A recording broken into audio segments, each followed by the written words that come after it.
During Jesus's trial, and this is recorded in all four Gospels, he is confronted with all sorts of accusations about things he said and did. He claimed to be the Son of God. He claimed to be able to forgive sins, which only God can do in Judaism. He did all these things. But it says that the people's stories were contradicting each other. They couldn't keep it straight. And so what Caiaphas, who was the high priest during the year that Jesus was crucified, people don't know that there was a rotation of high priests.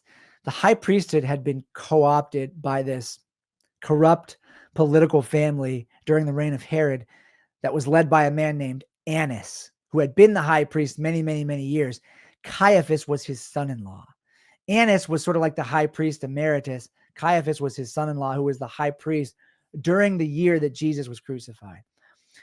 There were many, many people in the first century who claimed to be the Messiah. And that was not a crime that was punishable by death. There were many people after Jesus who claimed to be the Messiah. Bar Kokhba in the 2nd century claimed to be the Messiah and led to Jewish wars against Rome, which eventually led to the Jews being expelled from the land and the land being nicknamed Philistia by the Romans, which is where we get our name Palestine, Palestina, Palestine from. That name, to refer to Israel, the land of Israel or Judea, as Palestine, is actually an insult to the Jewish people that originated with the Romans when they decided to name the land after the ancient Israelites' arch enemy, the Philistines. Whoa, big side weave. But there were many people in the first century who claimed to be the Messiah. Jesus was not crucified for claiming to be the Messiah. He was crucified for claiming to be God. And we know this for certain because when all these people were bringing their accusations and they were contradicting each other, Caiaphas went for, to quote N.T. Wright, he went for the jugular. He said to Jesus, "Are you the Christ, the Son of the Blessed? Are you the Christ, the Son of God?" And everybody knew what that meant. If you say you're God's son, you are saying you're God. This is not hard to figure out. You can't have a man who's born of a woman, but whose father is God, who is not divine and human. He's both. Even in Greek mythology, Zeus has a son, and the son is a god man named Hercules. The early Christians, I'm talking way before the 3rd, 4th century, way before the time when people who deny Christ's deity like to say, nobody believed in the Trinity before Nicaea or Constantinople, which is utter rubbish. You can go read the early Christian writings. I took a whole class once called Christology before Nicaea.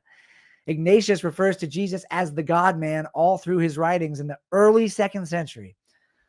I'm going off on all sorts of rabbit trails here.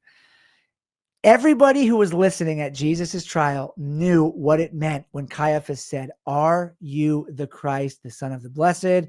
Or in Matthew, "the Son of the living God." And Jesus did not shy away. He did not back down. He, for the first and last time before his crucifixion, said plainly, clearly, explicitly in front of everyone who was there, yes. And he did it by saying these words. He said, "You have said so.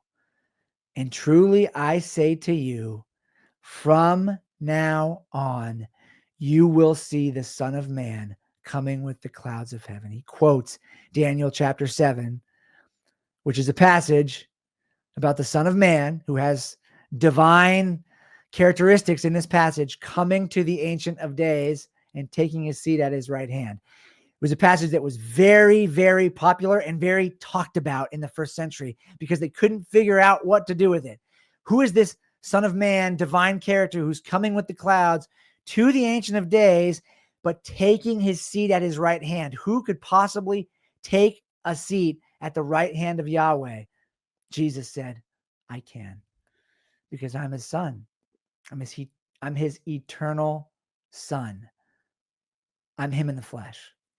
And at that very moment, Caiaphas tore his clothes and said, "What else do we need?"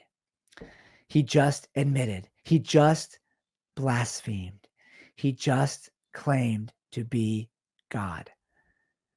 And then they took him to Pilate, and he was executed for speaking the exact truth about who he was. Thanks for watching. My name's Blake, and over the past 20 years, I've been a missionary, a pastor, and a Bible college and seminary professor.